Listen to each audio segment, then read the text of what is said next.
So another thing that could just economically destroy you is a divorce. Marco Brown's on the James Show. He's an expert in such things. Welcome, Marco Brown. You're a divorce lawyer, and I guess you've probably seen more so than anybody listening how often financial troubles can often follow a divorce, especially the gray divorce. Let's talk about that. What's going on with gray divorces, Marco? So first, thanks for having me on. Gray divorces have become more common recently, and I think there are probably a few reasons for that. You know, they're more socially acceptable. So divorce has always been more socially acceptable among younger people, and now it's kind of working its way up into older folks. But yeah, they're absolutely economically devastating. One of the reasons, though, that I think they're becoming more common is that women are now making more money than they ever have. So they're reliant less and less on their husbands. And they have more of a sense of independence, which means that when they're just dissatisfied with the relationship, they're out, right? And they file more often. Yeah, and I was going to say that the first thing that comes to my mind, obviously I haven't been through a gray divorce. I hadn't even watched anyone really do it. My parents are still married, and so is my wife's. But the first thing I would think about, because I've seen some of my friends who are under 50 get divorced, is immediately the same amount of income has to support two households. Absolutely. So it costs about 60% more to run two households than it does to run one household because of economies of scale and so on and so forth. So yeah, you have the same amount of money and it's like 60% more expensive. And I don't know anybody out there that can do that sort of stuff anymore. I mean, COVID raised the price of everything so much that it's insane. So like I said, it's an absolute economic train wreck for in divorce. Well, do you recommend people stay together just for the finances? I tend to recommend people stay together unless they absolutely can't, right? Unless there's domestic violence going on or sexual violence, something like that. People, I think, tend to give up a little too early on their divorce. I'd much rather have them pay therapists and whatnot than pay me for their divorce. But look, if they're out, they shouldn't just stay together for the finances. I don't think that's probably a good way to go. Yeah, the old roommate situation kind of breaks your heart that these people who used to be all about it can now just can't even be in the same room as each other. What do you think? You said financial independence is a big push there. What do you think you could do to maybe slow down a couple that's splitting apart that late in life? Is there any way you can reverse the sort of wandering in different directions?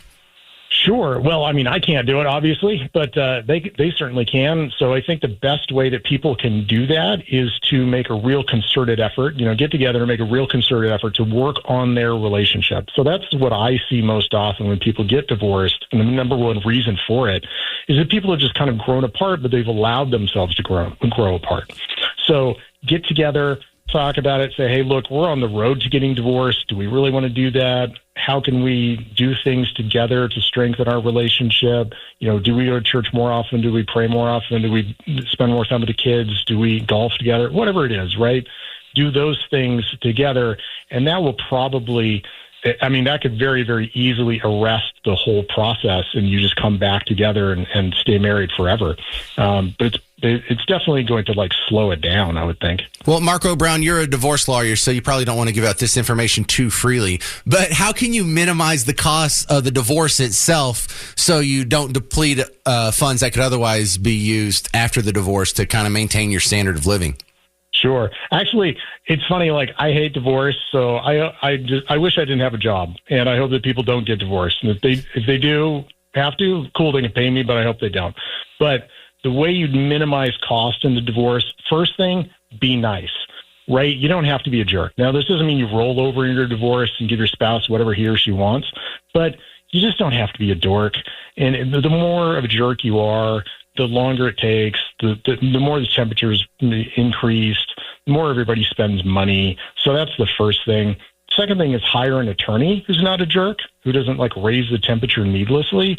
Because if you get one of those, you can be in tens and tens of thousands of extra dollars. There's absolutely no reason to do that. So don't hire a jerk attorney. I've always heard you want to get a jerk attorney. You want a pit bull to go in there and wreck shop. I hear that so much. But no, those people, they make some more money on those cases, but they ruin people's lives, man. I mean, Look, you need to carry, as a lawyer, you need to carry a big stick and beat people over the head with it every once in a while, but very, very rarely, right? Otherwise, like, people just hate you and you ruin children and judges don't like you. It's not a good way to go. I don't know if I believe that, Marco. People just universally love lawyers these days. They're just nothing. I know. All right. Well, thanks for sharing some of your divorce lawyer experience with us, Marco Brown. How do we find you online? You can just Google Marco Brown attorney and I'll pop up. Thank you very much. Marco Brown. Appreciate it. Talking about the gray divorce. Catherine in Greenville. You're on WBAP. What's your thoughts? You were calling on the gray divorce? Well, I was just calling about what your last caller said in general. I am also a lawyer that does divorce law, and what he was saying about you don't want a jerk lawyer is absolutely true, because lawyers bill by the hour, most of them, on divorce cases. And if you've got a lawyer that's just intransigent and won't agree to anything, he's running up your bill. Don't jerks get things done? Not necessarily. Okay. I've dealt with them, and some jerks, you just end up having to go to trial, and what you want is, you want a pit bull in the courtroom. You want somebody that knows how to fight in the courtroom, is competent, has got the rules of evidence down pat, knows how to admit your documents, get your evidence, knows how to tell your story to either the judge or the jury. But what you don't want is somebody that is just unreasonable and says no, no, no. Or, and this is what a lot of clients don't understand, lawyers have an ethical duty not to needlessly multiply or increase the litigation. You know, you're supposed to work in your client's best interest, and sometimes that means telling your client that something they want isn't reasonable or isn't feasible under the state of the law. And a lot of lawyers won't do that. They just take themselves as, I'm the hired gun for the client, whatever the client wants, I'm going to go for it. Okay, Catherine in Greenville, in one sentence, how do you know if you're getting a jerk or not? If they promise you that they can get you everything you want. Great answer. Thank you very much. Good stuff. I like your addition to the topic there, Catherine, because I really feel for people if you're going through a gray divorce, man. That things must really be bad if y'all been together this long and now you're calling it off. All right, I want to turn your attention here to something that do you know who Jason Whitlock is? He started in the sports media, and he's still in the sports media, but he comments about a lot of political stuff. Maybe you've seen him pop up on the Blaze every once in a while. But here he is making a connection that I think a lot of people were making over the weekend, because this was all over your social media feed if you didn't put your phone down this weekend, where we talk about the stabbing of the high school kid at the track meet in Frisco. And Jason Whitlock was just asking some of his colleagues in the sports media if they're going to acknowledge this or treat it the same way as others. Will anybody in the sports media world talk about this? Will any of the Cowboys treat Austin Metcalf the way the Cowboys treated George Floyd, taking a knee all over the place? What's more of a tragedy? George Floyd overdosing on fentanyl under the knee of Derek Chauvin, or this 17-year-old boy, honor roll student, devout Christian, stabbed in the heart at a track meet? But these idolatrous, or these idols that have been installed in our culture, let's see if they have a word to say about this. I don't think they will, because we've seen this before. Do you remember the shows I was doing a year and a half ago about the kid Ethan Liming? Nope. The 17-year-old, I believe, high school football player in Akron, Ohio, who got beaten up and killed in the parking lot of LeBron James's I Promise school. Everybody goes deathly silent when the white kid with the promising future gets killed by young black men. The boys that killed Ethan Lyman, they got 18 months in prison. They were found not guilty of involuntary manslaughter. A dispute over someone shooting water pellets at these two young black boys turns into the death of Ethan Liming. Well, I was on the radio doing the James show last year when that was all going down, and I don't remember that story. Jason Whitlock just told me something I didn't know. You mean to tell me like this kind of thing happens under the radar and the national media never picks it up? That's so weird. So I know you notice there was a little more coverage of some of these other deaths, these interracial, questionable motive, questionable use of force deaths, Trayvon Martin, George Floyd, the shooting of Jacob Blake, but not Austin Metcalf. Ask yourself why. Media, if you're one of the platforms that was upset about Trayvon or George Floyd or Jacob Blake, but not Austin Metcalf, ask yourself why. Because a lie of omission is still a lie. Why do you omit the stories that fit the narrative, but include and trumpet like a volcano the ones that do fit the narrative? Ask yourself, not you, but media platforms, have you ever trumpeted a story for months on end like you did for Michael Brown or Eric Garner or even Daniel Penny? Ask if the roles are reversed. Or not even roles reversed. Have you ever highlighted a black-on-black killing like you did for Trayvon?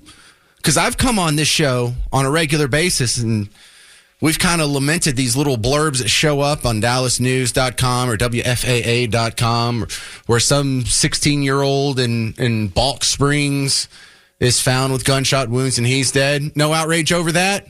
No unnecessary use of force? No national media attention? No?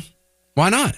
Why not? Why do some killings get wall-to-wall coverage so much so that you can inflame the passions of a chunk of America to go burn down their local downtowns, to go block highways, to go block airports, to go block the street, to throw bricks through windows and get a free pair of Nike Dunks?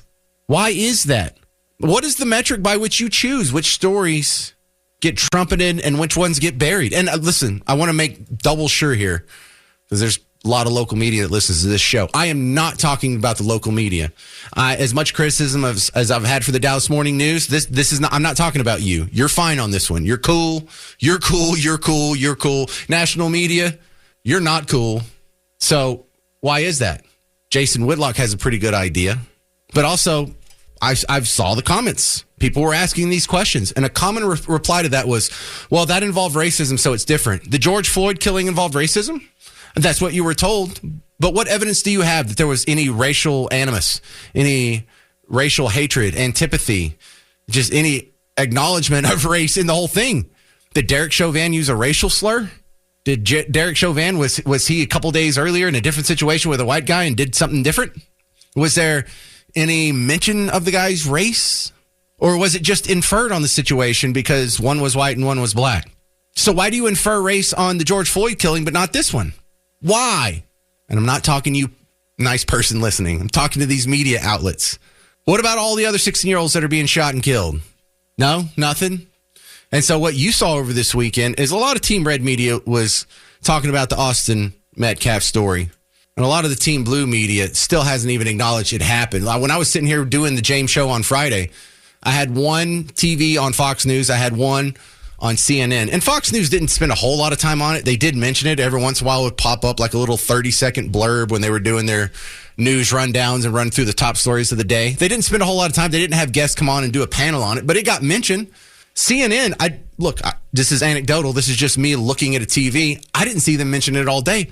I go to their website before the show just so I can Google it or just so I can do the search on CNN.com to see what they've written about it. Nothing. MSNBC, nothing.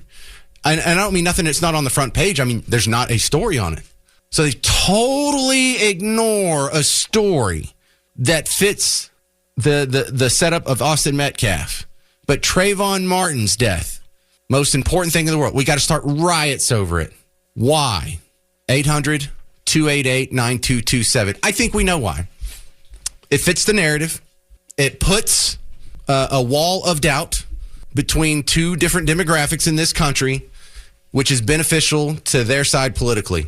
That's all I got. That's the only thing that makes any sense, because it's not honest. It's not like an honest recollection of the facts or journalistic integrity. It's propaganda. It's ugly. And I wish it would stop. And I don't know what to do about it. With all that's going on in the stock markets, the tariffs, the economy, the jobs, one bright spot, price of oil is going down, but price of oil, if it gets too low, isn't a good thing for Texans. RT Trevino from the Crude Truth podcast will explain to us a little more in depth. And this is something they talk about. Welcome back, RT. But this is something they talk about on the show Landman, the Billy Bob Thornton series. Have you seen that? Where he talks about you got to keep oil between like $60 and $90 a barrel for everyone to be happy. And I don't know, is that a pretty good rule of thumb, RT? Thank you as always for having me on, James. And I like to say between that $75 to $85 number is a real sweet spot where the economy continue to grow, and usually based on the price of services and goods, that 75 to 85 is a good place where the oil and gas producers can also make a dollar. Well, you would think that if cheap gas is good, even cheaper gas is better. But at what point do we start, instead of drilling new wells, start capping old wells and killing jobs in Texas? I don't really want to think about that. I'm really hoping that these dips are going to be temporary. And right now, what we're really watching more than the tariffs is actually OPEC and OPEC Plus. Right now, there's so much infighting that we don't hear about that Saudi Arabia, who obviously is the unofficial head honcho of OPEC, they have said they're going to open up more production, and it's going to be over 18 months. But right now, what this infighting is doing is basically we got several of the OPEC nations already producing more oil than they have agreed to. So OPEC is saying, okay, if y'all aren't going to produce the amount that I told you to produce, we're going to go ahead and increase production to lower your price of oil. So basically, it'll deter those countries from producing more oil. God, that's so great how OPEC does so many of the things that are mentioned in economic textbooks about how cartels, the flaws within cartels, and how, a couple of people within the cartel not wanting to play ball can screw up the whole thing for everyone else. And they just prove that over and over on an almost daily basis. Good old OPEC.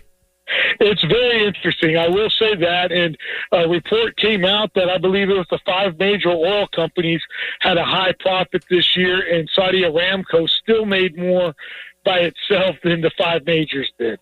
Real interesting. Well, it was the most valuable company on planet Earth for, about 50 years or so, until it was passed up by, Apple? I'm not sure who passed them up, but yes, they were definitely one of the key players here in the world, and they still are. Well, I think Apple did it first, and then it was like Google and Facebook after, and Netflix or something like that. But when we look at oil right now, we're sitting around $60 a barrel. Isn't that kind of teetering too low? It definitely is much lower than we would like. However, what we will expect with these lower prices is probably for the Strategic Petroleum Reserve to be filled, which will obviously then incentivize us to get back to producing, because once we know that those are filled up, we'll have a little bit more security. But also, transportation costs are going to go down for the end consumer. And right now with this tariff battle, obviously at some point we will start to see those and throw it in our back pocket that the lower gas prices will at least lower those transportation costs. Is the oil industry being affected by the tariff war? I've seen they've been exempted. Like, I think they got exempted with the Canada tariffs and some other countries. Is this affecting y'all? We will see it, obviously, for Chinese steel and for other places that we get some of our products from.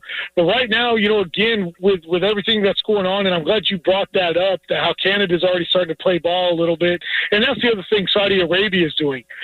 Make no doubt about it, Saudi Arabia has a good relationship with President Trump, and they're definitely playing ball right now with us in the sense that, hey, they support what we're trying to do while we're supporting what they want to do. So they're helping out a little bit with President Trump and what he's trying to do. And hopefully we'll get these prices back up to that $75, $80 range. What's going down on the Crude Truth podcast? Oh, my goodness. I got some more great episodes coming up. I'm going to have a great immigration lawyer named Kathleen Martinez of Dallas on. She is there just working for all these immigrants that are coming in legal and illegally, and that'll be amazing because we're going to hear the crude truth about that. But then also I've got another wonderful lady named Teresa Lusk coming on, who is definitely a Latina for Trump, and we're going to talk about why so many Hispanics voted for Trump this time around. Interesting. All right. RT Trevino, the Crude Truth podcast. Appreciate it, sir. Thank you. He also works at Pecos Country Energy for you oil patch guys. Y'all probably all know each other. Unforeseen medical expenses. I know it's not a news flash, but for some people, they must be caught by surprise because it's sending them into bankruptcy. Well, are the tariffs helping or hurting that? The trade wars, are they going to make that harder? This new economic regime we're under, is that going to help or hurt? Let's ask Dr. Bill Hennessy back on the James Show from CGA Saves. Welcome back, Dr. Bill. So far, with all the economic turmoil, trade war, tariff talk, is any of this affecting healthcare?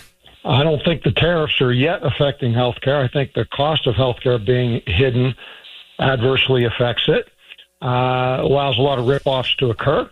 And you just touched on something. Number one cause of bankruptcy is medical care. Let's finish that sentence. But 75% of those that went bankrupt had health insurance. So why did they go bankrupt?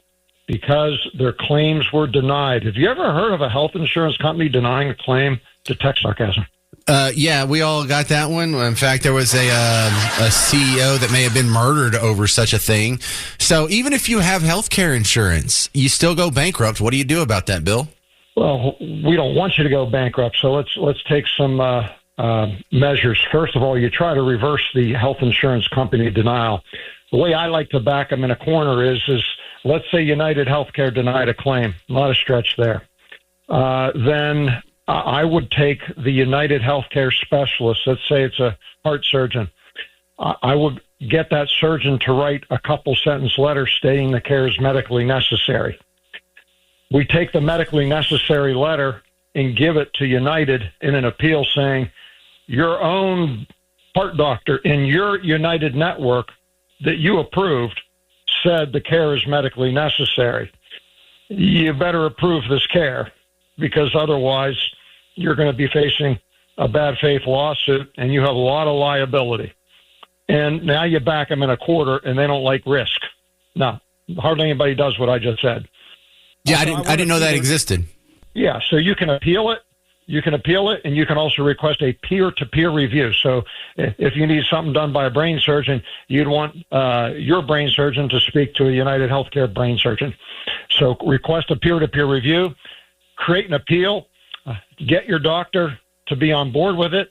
Go ahead. Offer your doctor $100 just to write a 2-sentence letter. His or her time's valuable. Just show that you care about your doctor, and they'll likely write you the letter. So let's get the appeal or the denial overturned by appeal or peer-to-peer review and use the terms medically necessary. One more nice other thing to do is 100 million people under the Affordable Care Act, IRS 501R. It's a nonprofit hospitals have to give back free and discounted care. So if you're making between 30 and 80 grand a year, most of you are going to be entitled to free hospital care.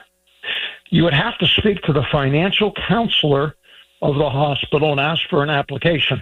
Now, the hospitals are supposed to do this automatically, but they don't.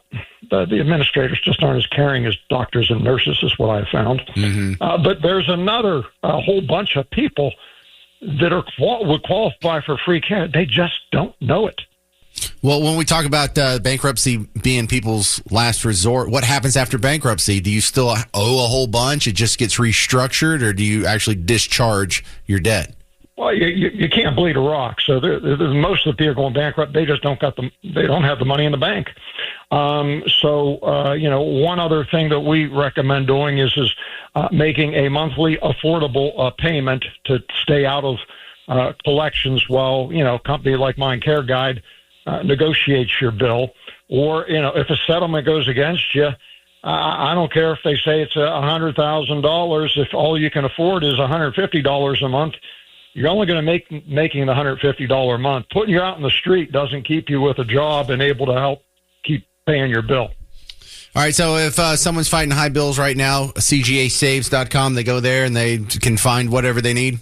Yes, at the top of CGASaves.com, which stands for Care Guide Advocates, we have our partners, and there's ways to purchase a greater healthcare cost savings solution that does include our hospital bill eraser program, where I am fond of saying, don't be bullied, be the bull. Love Lower it. that bull. Dr. Bill Hennessy, appreciate it, sir. CGAsaves.com is his website. I know about 3 or 4 of you are going to email me later. What was that website later? That's fine, too. Just send me an email at james@wbap.com. I know a lot of people are getting hit with that. Coming up next, we had another round of protest over the weekend. Do you know what they were protesting? Better question. Do they know what they were protesting? You'll find out next on The James Show. I'm James Parker. It's News Talk 820 WBAP, now on FM at 93.3.